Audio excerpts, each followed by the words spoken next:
regardent. Bonjour.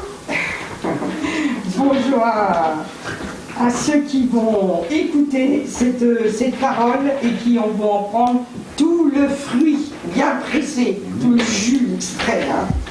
Donc on va encore reparler des pensées ce matin. La dernière fois, nous avions vu nettoyer vos pensées. Nous sommes toujours dans Dieu a un bon projet pour votre vie. Et je vous assure que Dieu a vraiment un très bon projet pour votre vie. Donc comment nous pouvons renouveler nos pensées? Bonne question.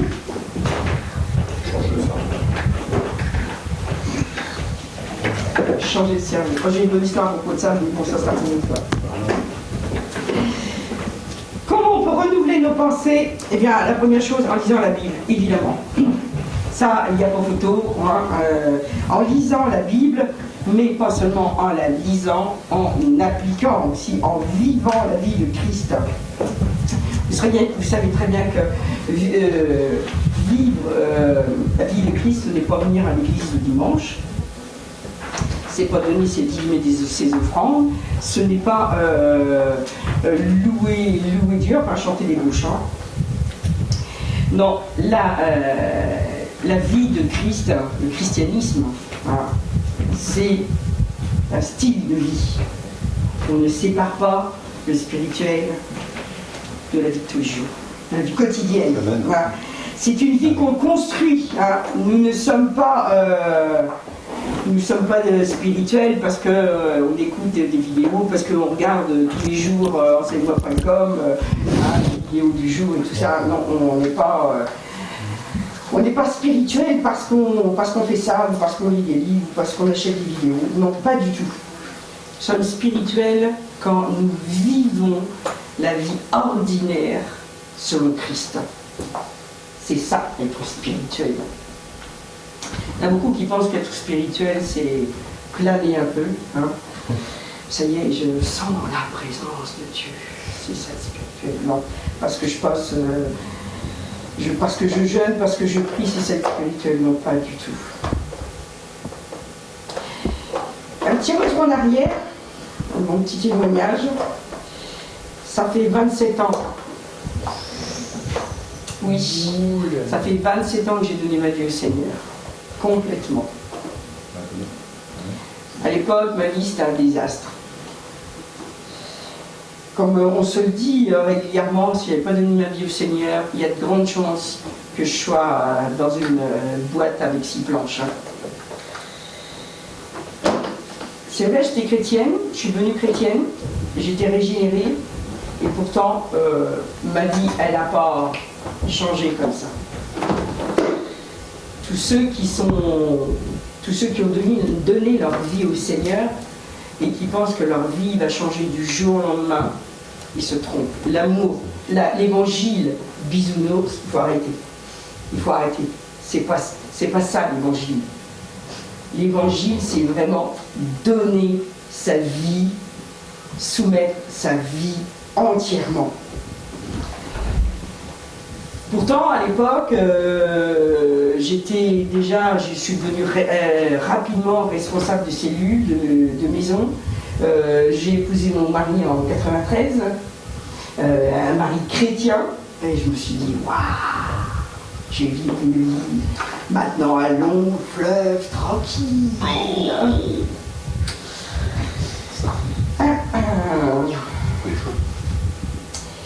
J'avais vraiment peu de victoires dans ma vie. Ma vie, c'était la pauvreté, c'était la maladie, c'était un caractère en dents de scie, c'était l'horreur. Mon mariage, c'était des tsunamis tous les jours. C'était vraiment l'horreur.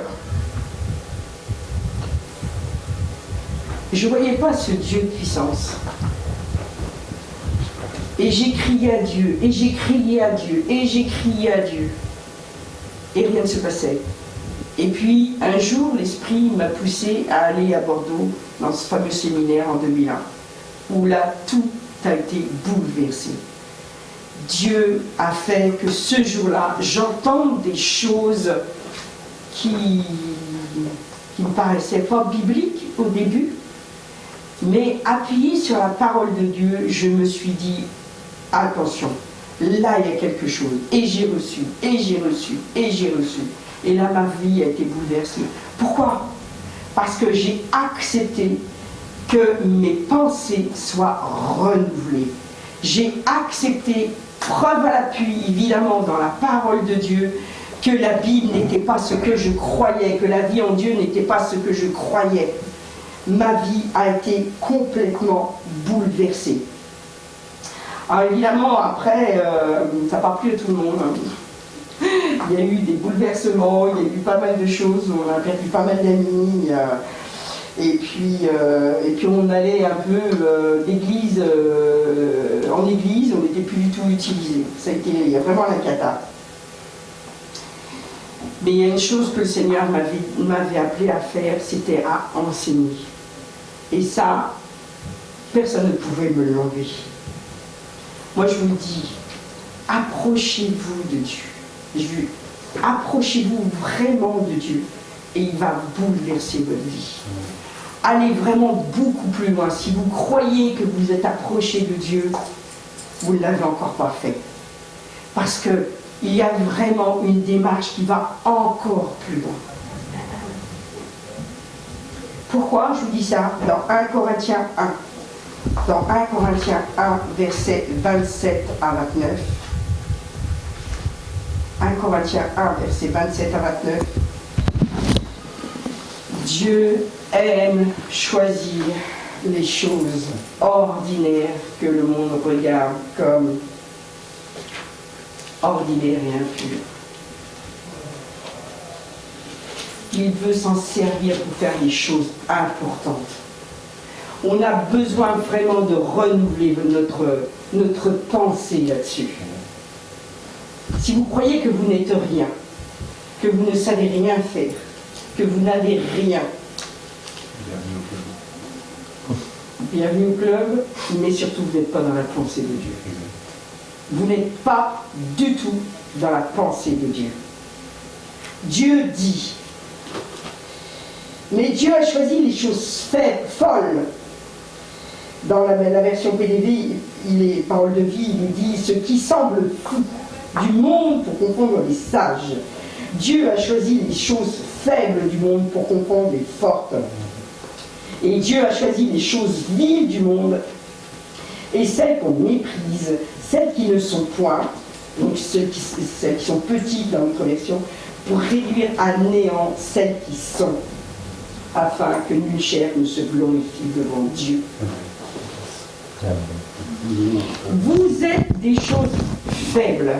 Vous vous sentez faible dans tel ou tel domaine. Peut-être que dans ce domaine, vous vous sentez fort, mais dans beaucoup de domaines, vous vous sentez faible. Vous ne vous sentez pas à la hauteur. Vous vous sentez petit.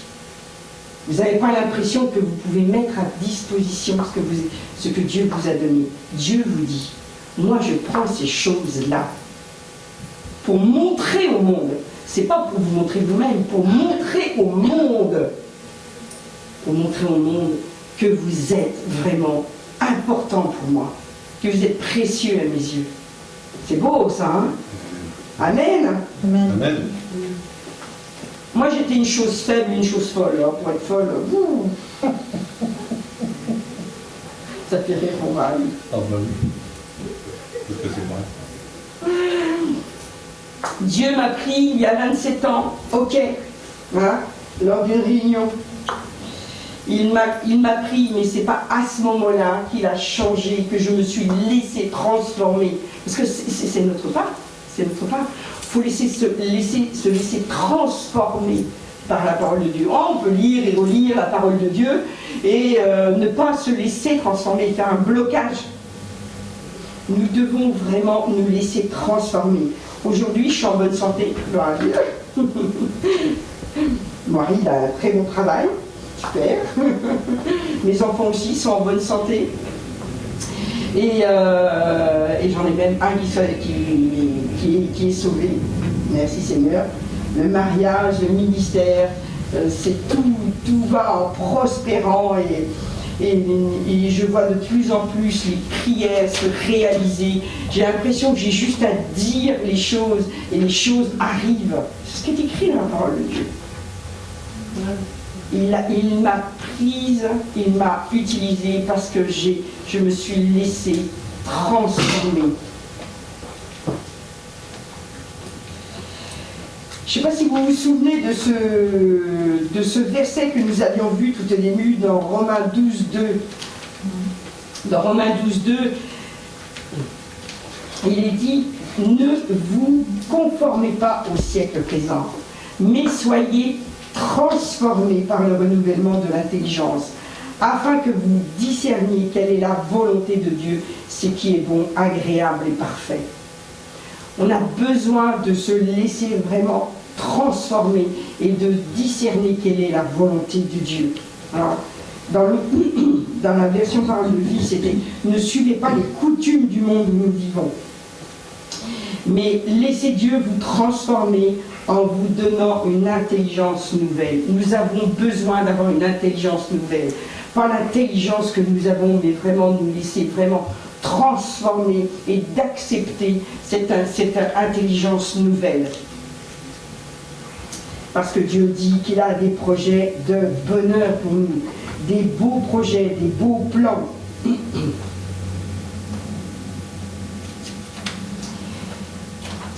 Et c'est vrai qu'à cette époque-là, j'avais vraiment, mon âme, c'était un désastre si négatif et si critique, j'avais confiance en personne. Voilà. Je trouvais les autres tellement peu intéressants, j'avais tellement de problèmes. J'arrivais pas à rentrer dans ce renouvellement de l'intelligence. Mais nous, on a besoin de renouveler complètement notre âme et de la transformer. Et c'est à nous de faire ce travail. Mais évidemment, ça ne s'est pas fait petit à petit. Et c'est ça, justement, qu'il ne faut pas croire que quand on accepte Jésus, eh bien, tout va être vraiment d'un coup de baguette magique et on va rentrer dans quelque chose de facile. Ce n'est pas que la vie en Christ est difficile, c'est que Satan, lui, il veut que ça soit difficile. Et nous, on a plutôt tendance à croire Satan et à nous dire qu'on ne va pas réussir à transformer. Et c'est ça le blocage, en fin de compte. On a besoin de rentrer dans la dimension de l'intelligence divine, de la pensée divine. Et c'est là où ça va être facile. Vous comprenez la différence ? Donc, si ça fait des années que votre vie est en désordre, si vous vivez des choses difficiles, eh bien, ça ne va pas se redresser en 2 semaines. Ça, c'est pas possible. Donc, vous allez dire à votre voisin ou à votre voisine, hey, calme-toi là. Calme-toi. Je désespère comme tout. Parce que ça va prendre un petit peu de temps. Hein, ça va prendre un petit peu de temps pour redresser. Ce qui a poussé tordu ne peut pas être redressé comme ça. Hein, si vous connaissez un petit peu en culture, essayez un arbre qui est parti comme ça et comme ça et comme ça, essayez de le remettre droit. Et il va casser si vous essayez. Et par contre, si vous mettez petit à petit des tuteurs et tout qui vont le redresser, eh bien, il va revenir. Il va revenir selon le droit chemin. Donc, calmez-vous. Nous hériterons les promesses de Dieu.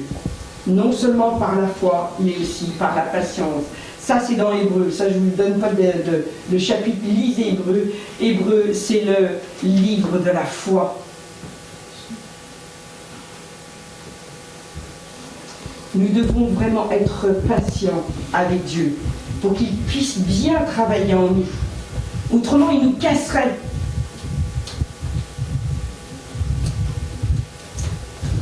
Il nous change de gloire en gloire, petit à petit, jour après jour. Dieu veut vous donner une bonne vie. Soyez-en sûrs. mais nous devons apprendre à vivre ce genre de vie. Pour que Dieu veut que vous la viviez. Et nous devons apprendre. Alors la dernière fois, je vous avais parlé que nous étions une maison, que nous étions un temple. Hein, une maison avec des pièces. Vous vous souvenez de ça?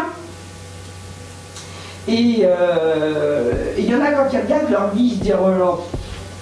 Moi, quand j'ai regardé ma vie au tout début, que j'ai commencé à plonger mes regards dans la parole de Dieu, je me suis dit bon, on détruit tout et on recommence. J'avais l'impression qu'il fallait tout raser de la cave au grenier, comme on dit, parce que franchement, j'ai l'impression que ma vie était un tel désastre qu'il fallait, plutôt que d'essayer de raccommoder, il fallait tout détruire. Mais il y en a qui ont des vies, ce que j'appelle des vies sages, des vies tranquilles, et qui ont seulement une ou deux pièces en désordre, ou qui doivent simplement un peu redécorer la maison et tout, parce qu'ils ont une petite vie tranquille, donc un peu morne, un peu triste, mais bon, voilà. Donc chaque personne est différente. Mais nous avons besoin tous de nettoyer notre âme. C'est capital, puisque à notre nouvelle naissance, nous avons notre esprit régénéré, recréé, mais notre âme et notre corps a besoin d'être nettoyés. Alors dans notre maison, il y a souvent la chambre du non-pardon. Le non-pardon. Il y a toujours, encore et encore, des petites choses qui reviennent. J'en parlais encore avec, je ne sais plus qui l'autre jour, oui, je me souviens. Et, est-ce que j'ai vraiment pardonné? Est-ce que vraiment j'ai pardonné? Et puis on se repasse, on va dans cette petite chambre où il y a toutes nos rancœurs, toutes nos vieilles histoires, dont on se souvient, et ça nous fait du mal. Il faut arrêter cette petite chambre, s'appelle vivre dans le passé. Si vous vivez dans le passé, c'est pas bon. Se souvenir, les souvenirs, il y a des bons souvenirs et des mauvais souvenirs. Hein, moi, je me souviens très bien de l'accident que j'ai eu. Il aurait pu être mortel. Mais je ne vais pas me dire, c'est la faute de celui qui était au volant. Hein, voilà, c'est la faute à Dieu, il n'y avait qu'à pas pleuvoir ce jour-là. Et puis pourquoi l'autre il est passé, hein? C'est la faute de l'autre conducteur qui m'a tamponné. Non, je me souviens de ça, mais je ne vais pas rester figé là-dessus. Je me souviens de tous les couteaux dans le dos qu'on m'a plantés. Hein, et moi j'en ai fait autant à certaines personnes, parce qu'on a toujours notre façon de voir les choses. Mais l'autre a une autre façon de voir les choses. Et elle estime que c'est toi qui lui as fait du tort. Non, il ne faut pas vivre dans cette chambre vie dans le passé. Il faut laisser les choses du passé là où elles sont. Il ne faut pas vivre aussi trop dans le futur. Il faut vivre ici et maintenant. Dire ah oui, mais moi quand j'aurai plus de sous, j'irai vivre là-bas, je serai plus heureuse et machin. Quand les enfants seront plus là, je serai tranquille, j'aurai plus de temps à moi. Quand j'aurai plus d'argent. Non, vivez ici et maintenant avec Dieu, parce que Dieu t'attend ici et maintenant.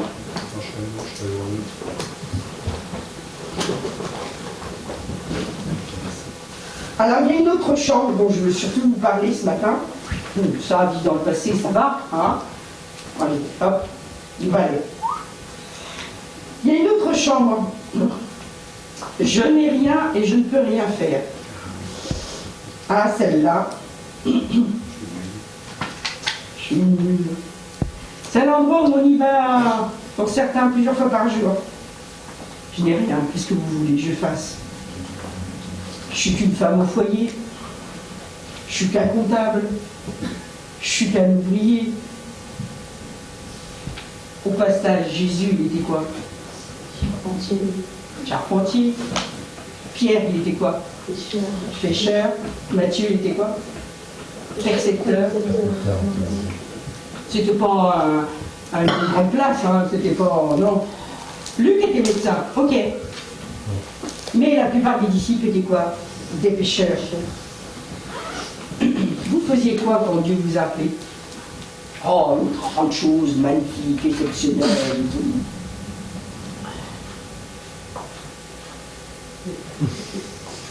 C'est évident, hein, quand Dieu vous a appelé, vous faisiez vraiment des choses extraordinaires.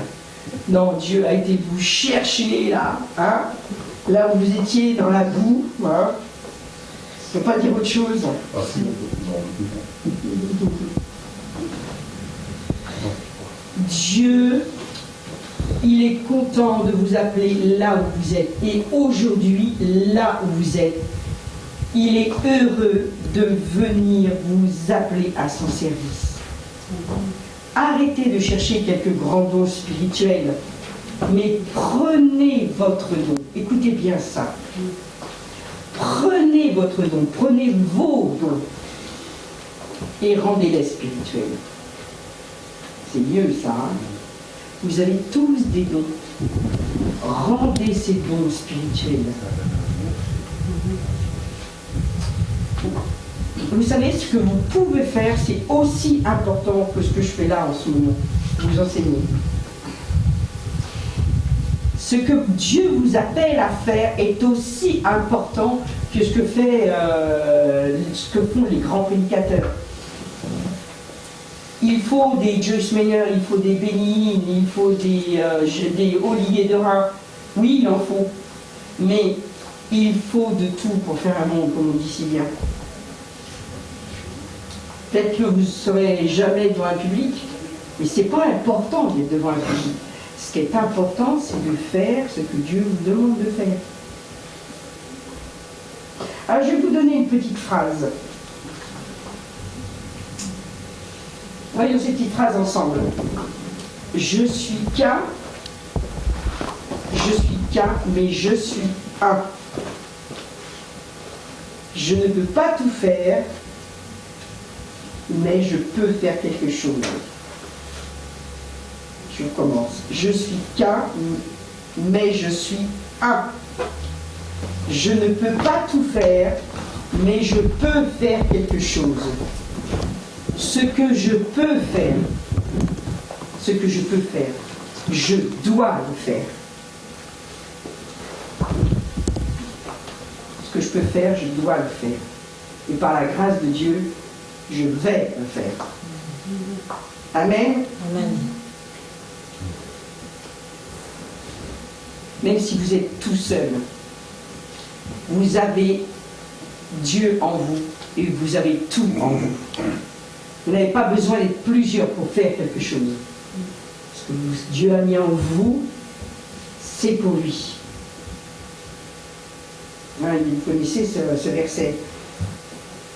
Tout a été fait par Jésus, pour Jésus et en Jésus. Dieu ne vous demandera jamais quelque chose que vous ne pouvez pas faire. Non, jamais. Il vous demande simplement de lui faire confiance et de croire que si vous lui donnez ce que vous avez, il mettra sa puissance dedans et il va le travailler avec vous, en vous. C'est surtout ça. Je répète, ça c'est important. Il vous demande de lui faire confiance et de croire que si vous lui donnez ce que vous avez, il va y mettre sa puissance et il va le travailler à travers vous. Amen. Amen. Moi, j'avais rien d'autre à donner sauf une bouche. Ma principale compétence, c'est ça. Je ne l'avais pas pleinement réalisé dès le début, mais je savais que quand j'annonçais la parole de Dieu, il se passait quelque chose. De tout temps, quand j'enseigne, il se passe quelque chose. Il y a une répercussion. Moi, je suis devenue une bouche dans le corps du Christ. Oh, je chante dans la chorale, mais comme je disais l'autre jour, je chante, mais bon, ça fait longtemps que je chante, depuis que j'ai 10 ans, quasiment, dans les chorales et tout. Donc, je chante juste. Mais je ne suis pas un leader, je ne suis pas quelqu'un qui va lancer, je ne suis pas quelqu'un qui va exalter. Je suis dans le cœur, mettez-moi dans le cœur, je suis bien, je suis à ma place.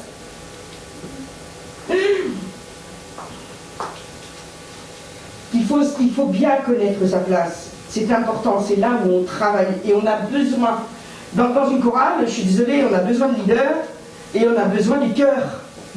On a besoin de celui qui joue au synthé, de la batterie, et de celui qui joue de la basse. On a besoin de chacun.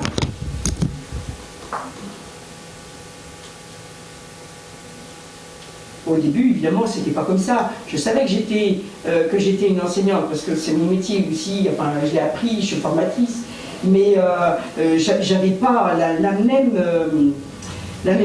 facilité quand même à donner la parole de Dieu. Et au fur et à mesure, j'ai appris. Mon cher époux, Loïc, lui, il a un don pour les finances. J'aime bien dire tout ce qui y touche, ça vient de l'or. Ça fructifie. Il y a quelque chose, il a cette sensibilité, il sait quand, à quel moment, comment faire, et ça vraiment, ça percute. Il a vraiment ça. Et moi, j'ai juste à le dépenser, quoi.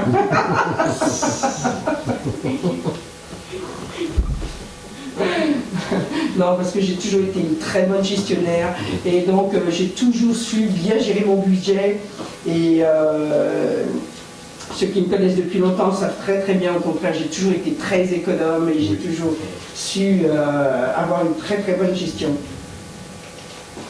Mais lui, il a cette petite chose qui fait qu'il va oser, il va savoir, il va chercher et Dieu lui donne vraiment les personnes, il lui donne des idées, il y a quelque chose qui est vraiment que Dieu lui a donné et j'irai jamais lui prendre. Et s'il prend la parole, s'il donne des exhortations, c'est de mieux en mieux. Et d'ailleurs, mais on sent très bien que c'est pas vraiment comme moi je chante, bon voilà, c'est pas son truc, Mais dans l'enseignement pur, mais dans l'exhortation, Dieu lui a donné quelque chose. Et ça, je sais que ça va prendre de l'ampleur parce que Dieu lui a donné. Que tout le monde dise Amen. Amen. Amen. Amen. Alors, on va aller voir, tiens, un autre exemple, c'est Moïse, dans Exode 4, verset 1-3. Exode 4, verset 1-3. Alors, arrêtons de dire, je ne peux rien faire, je n'ai rien. Hein. Faites plutôt l'inventaire de ce que vous avez perdu et de ce qui vous reste. Hein? Faites l'inventaire de ce qui vous reste et ce reste, vous pouvez l'offrir à Dieu parce que Dieu va y mettre sa puissance. Dieu va en faire quelque chose. Dans Exode, on voit Moïse. Moïse répondit à Dieu, ils ne me croiront pas, ils ne m'écouteront pas. Il parle du peuple juif, du peuple hébreu. Ils diront, le Seigneur n'était pas apparu. Le Seigneur lui dit, qui y a-t-il dans ta main? Il répondit, un bâton. Dans certaines versions, une houlette. Une houlette, c'était les bâtons des bergers. Hein. La houlette, elle a cette forme un peu de crosse, hein, qui était pour un peu ramener les brebis. Un bâton. Vous imaginez, vous avez un bâton dans la main.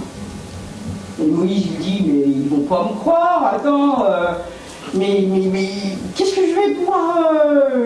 Il dit, tu crois là, moi le fils, qui était appelé le fils de la fille du Pharaon, je vais les sortir d'Égypte. Mais ils ne vont jamais me croire. Dieu lui dit, jette-le par terre. Il le jeta par terre et le bâton devint un serpent. Moïse se mit à fuir pour lui échapper. Moi, j'imagine. J'ai un bâton là, bouf, je te par terre. Wouh, un serpent. Wouh. Dieu a mis dans chacune de vos mains un bâton. C'est un bâton d'autorité. C'est le bâton d'autorité de la puissance de Dieu. Ne fuyez pas devant ce que Dieu a mis dans vos mains. Qu'est-ce qu'il a fait avec le bâton de Moïse? Qu'est-ce que Dieu lui a fait faire? Parce qu'il a mis sa puissance dedans. Vous vous souvenez? Il a pris le bâton.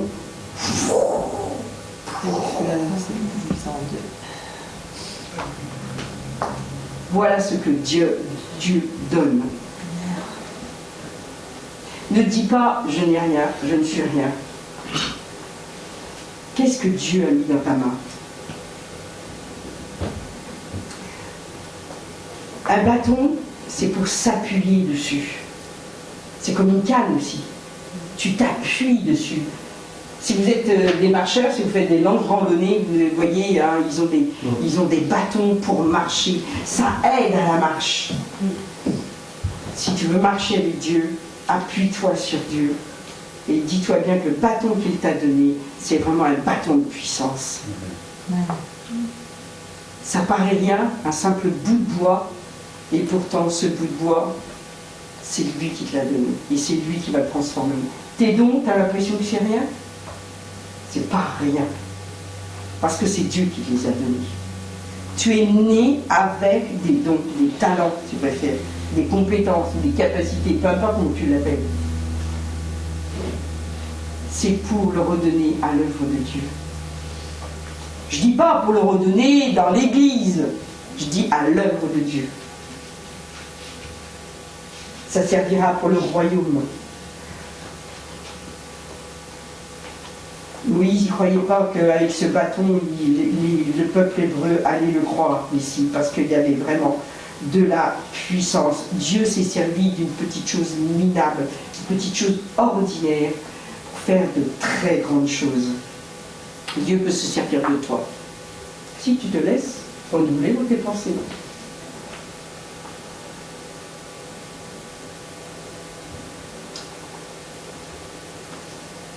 Bien des fois, les personnes dans les séminaires, ils regardent le prédicateur et ils disent « Ah, si j'étais comme lui.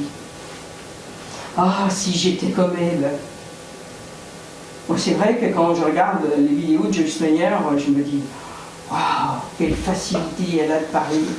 Qu'est-ce qu'elle a de merveilleux en elle. » Si vous l'écoutez bien, elle raconte des choses tout à fait simples. Il n'y a rien d'extraordinaire dans ce qu'elle dit. Mais Dieu a mis dans sa bouche quelque chose de spécial. Catherine Kuhlman, c'est pareil. Il avait mis quelque chose de spécial en elle. Elle attendait que le Saint-Esprit vienne. Elle ne bougeait pas, parce qu'elle ne venait pas durant la louange. Elle rentrait sur l'estrade que le Saint-Esprit lui disait d'y aller. Et la louange pouvait durer 1 heure, 2 heures, 3 heures. Le temps qu'elle sent que Dieu lui dise « Vas-y maintenant ». Moi, je ne sais pas si j'aurais tenu tout ce temps-là à me dire les gens, ils attendent. Hein? Bon, allez, on a 1 heure de louange, c'est bon, on peut y aller.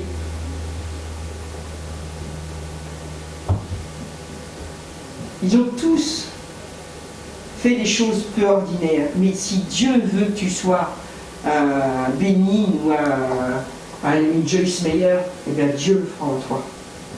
Si tu te laisses renouveler, tu ne dis plus je ne suis rien, je ne peux rien. Dieu, il a bien utilisé un âne, comme on dit, pour parler à un prophète. Si tu crois qu'il ne peut pas t'utiliser.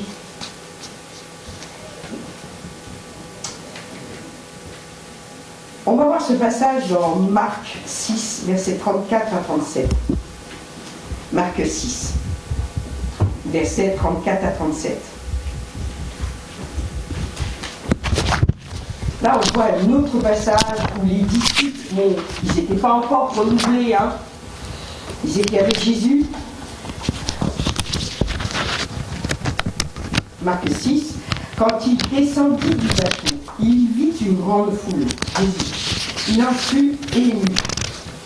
Ça, on pourrait beaucoup parler de l'émotion de Jésus, sa compassion. Ce sera un autre sujet. Parce qu'ils étaient comme des moutons qui n'ont pas de berger. Et il se mit à leur enseigner quantité de choses. Comme l'heure était déjà tardive, ses disciples vinrent lui dire, ce lieu est désert et l'heure est déjà tardive. Renvoie-les pour qu'ils aillent s'acheter de quoi manger dans les hameaux et les villages des environs. Qu'est-ce qu'il leur répond, Jésus? Donnez-leur vous-même à manger.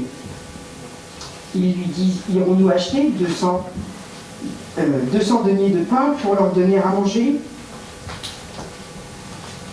Qu'est-ce qu'on voit là? Il se pose une question très très logique, très très naturelle. Il est tard et tout, ils vont avoir faim et tout, il y a des enfants, il faut les renvoyer, Jésus, il faut que tu arrêtes de prêcher, hein. Il faut que tu arrêtes là, il faut qu'ils se reposent, il faut que... Il y a un problème là. Et Jésus, il leur répond, donnez-leur vous-même à manger. Jésus, t'es gentil, mais on fait quoi? Non, mais vous, est-ce que vous imaginez là, maintenant, là, hein, comme ça, là, avec Jésus, là, vous faites partie des disciples, et, bon, bah, vous leur donnez vous-même à manger. Alors, on va former une équipe et tout, et puis on va aller, combien ils sont, alors il leur faut combien et tout, est-ce qu'on a assez d'argent dans la caisse pour acheter tous les pains, à quel village on va aller, comment on fait, et combien de temps ça va prendre et tout. Et toute la logistique. En fin de compte, qu'est-ce qui s'est passé? Eux, ils étaient avec leur mentalité humaine. Et Jésus, en fin de compte, il était juste en train de dire, mais arrêtez de penser de façon humaine, renouvelez vos pensées. Vous vous êtes pas souvenu que moi j'ai déjà multiplié? Que si je vous dis ça, c'est pas avec votre petite caisse là, votre petite bourse, et puis avec votre petite jambe que vous allez aller chercher du pain puis dans les villages, vous croyez qu'il y aurait assez pour tous les 5000 personnes, là, ils étaient 5000 là. Ils avaient leur esprit fermé. Et nous, souvent, on bloque. On a l'esprit fermé. Il faut vraiment qu'on change de mentalité. Si Dieu te dit, allez, je sais pas moi, va en Amérique, j'ai pas suffisamment dans mon budget pour prendre le billet, pour prendre... Dieu sait ce qu'il fait. Ne pense pas humainement. Dans 2 Corinthiens 10, versets 3 à 5,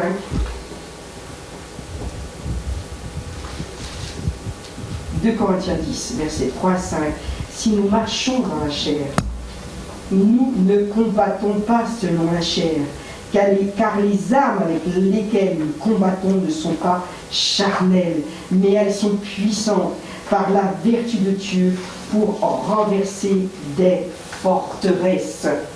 Nous renversons, verset 5, nous renversons les raisonnements et toute hauteur qui s'élève contre la connaissance de Dieu. Et nous amenons toute pensée captive à l'obéissance de Christ. Amen. Amen. Nous avons besoin de renverser nos pensées qui sont charnelles. Bien souvent, les chrétiens, ils ont des obstacles comme ça, ils ont des épreuves et tout. Ils se mettent à crier, ils se mettent à hurler, ils se mettent à tourner en rond et tout, à vociférer et à jeûner.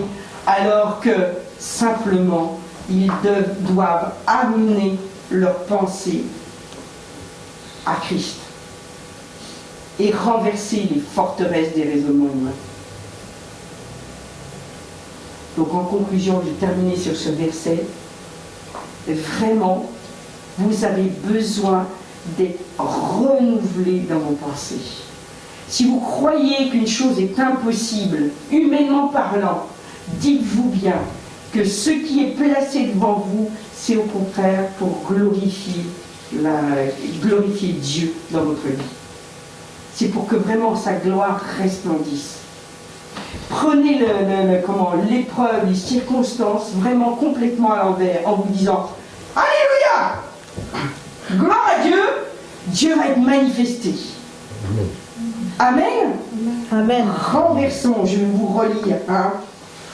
Oui, on marche dans la chair, on est dans cette tente terrestre. Hein.